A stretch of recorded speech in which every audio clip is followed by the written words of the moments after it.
Well, look, the situation in Israel and Gaza, I think, has been very concerning for all. We're working very hard on diplomatic efforts. Our primary focus at the moment is to make sure that we can get humanitarian aid into Gaza. I'm talking about Lebanon. We can get British nationals out. We're talking about Lebanon, so that would suggest that there is deep concern within the Foreign Office that the events that are continuing in Gaza could potentially spread further.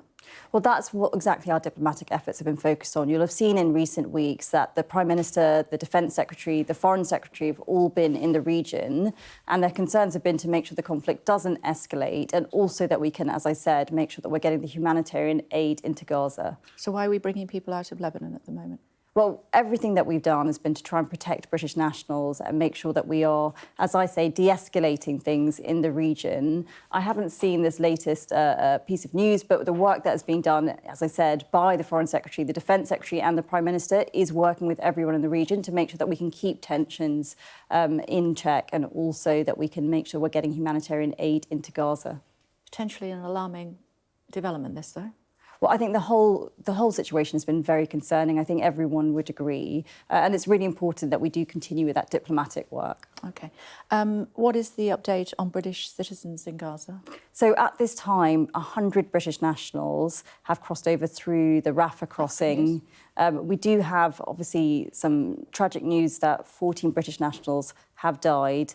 There are 3 British nationals who are unaccounted for, which doesn't necessarily mean that they're hostages, but at the moment we're not sure where they are. And the work continues through the British consular with our international partners in the region to try and get as many people out to safety as possible. Do you know how those Brits died?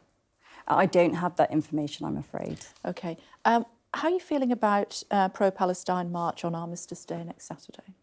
Well, Armistice Day is a really important day for the country. It's a day where we remember the people who made the ultimate sacrifice for us, the people who gave up their lives so that we could have our freedom and our dignity. It's a very solemn moment. It's a moment for grief. And I would be very concerned to see any kind of protest disrupt what's a moment of national mourning. So you're asking them not to protest? So we've made it very clear that the police who have operational responsibilities for these protests, who are looking into whether they think there is a public disorder risk, if they were to choose to ban those protests, and the government would stand fully behind them. It is a decision which rests with the police, but I think the ministers involved have made it very clear that they have serious concerns. And I think people in this country want to make sure that veterans and the memories of fallen soldiers are respected. I suppose what I'm asking you there, Minister, is whether you would appeal to those that are organising these marches not to have it on Saturday. I think people should think very carefully about it. It would be very out of touch, I think, with the culture of Britain, the things that we care deeply about, to disrupt what is a very meaningful day for the country. OK. Talk to me about mandating oil and gas licensing. That's what you're here to talk about today. I've been looking back at what some people have been saying. How would you reassure organisations like Greenpeace, who say Britain's failure to assess the greenhouse gases produced by consuming oil and gas renders its offshore energy plan unlawful? So, I mean, we recently did defeat a judicial review that we had from Greenpeace in this area. I think the really important thing is that even the Independent Climate Change Committee has acknowledged that when we reach net zero in 2050, that we're still going to need oil and gas. Now, my job as Energy Secretary is to make sure that we've got security of supply. And if we do need to use oil and gas, my preference is that it comes from here, because that is jobs in this country, 200,000 jobs. It's tax revenues that comes into the exchequer that we can then invest in the green transition. And it's investment in this country which also goes alongside companies investing in energy transition. Just Stop Oil saying new oil and gas licenses, the very first step to ensuring our survival is to stop those new licenses. There you go. And Oxfam Scotland say this short-sighted and selfish decision by the UK government flies in the face of climate science and common sense. So, look, I completely disagree with that. The Independent Climate Change Committee, which is the accounting body that looks at our climate change plans, has acknowledged that we're going to need oil and gas for a significant part of our energy mix, even when we reach net zero.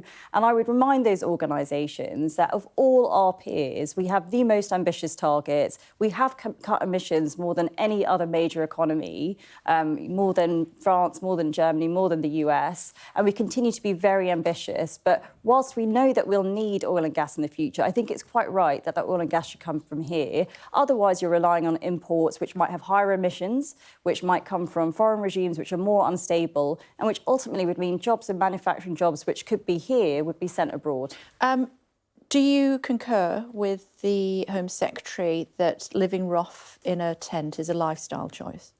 So before I came into Parliament, I did a lot of work in social justice. I actually worked with people who were homeless. And I think the reasons that people get into that position are complex and very varied. So I wouldn't necessarily use the language of lifestyle choice. I think actually in her tweet and thread, she distinguished that a lot of people who end up in that position are struggling, for example, with addiction issues. And she wasn't talking about those people. I think the most important thing is that for all of those people, what we want is for them to have a warm home, a roof over their head, support and help for the challenges that they face, because ultimately sleeping on the streets, becoming entrenched in that lifestyle, that's no life for anyone. You acknowledge it's not a lifestyle choice, despite suggestions to the contrary. So, I wouldn't necessarily use that language. I've worked with people in that situation. By saying that? So I think she was talking about different things. So she acknowledged that there are people who, they need our compassion. They're struggling with things like addiction. They need help and support. And that's exactly what the plans are, by the way. We're investing £2 billion in rough sleepers. We're investing £700 million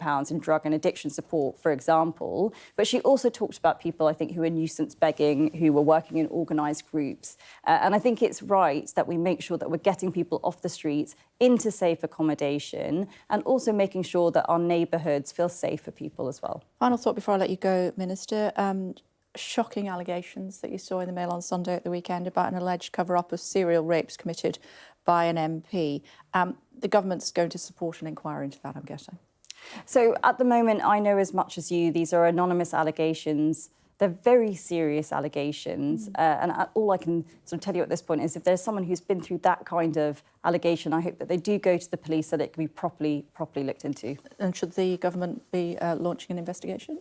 Well, I think the nature of the allegation is so serious that the right place for it to go to would be, if someone has got that kind of allegation, would be to go to the police. OK, good to see you this morning, Minister. Thanks for taking the time. Thank you.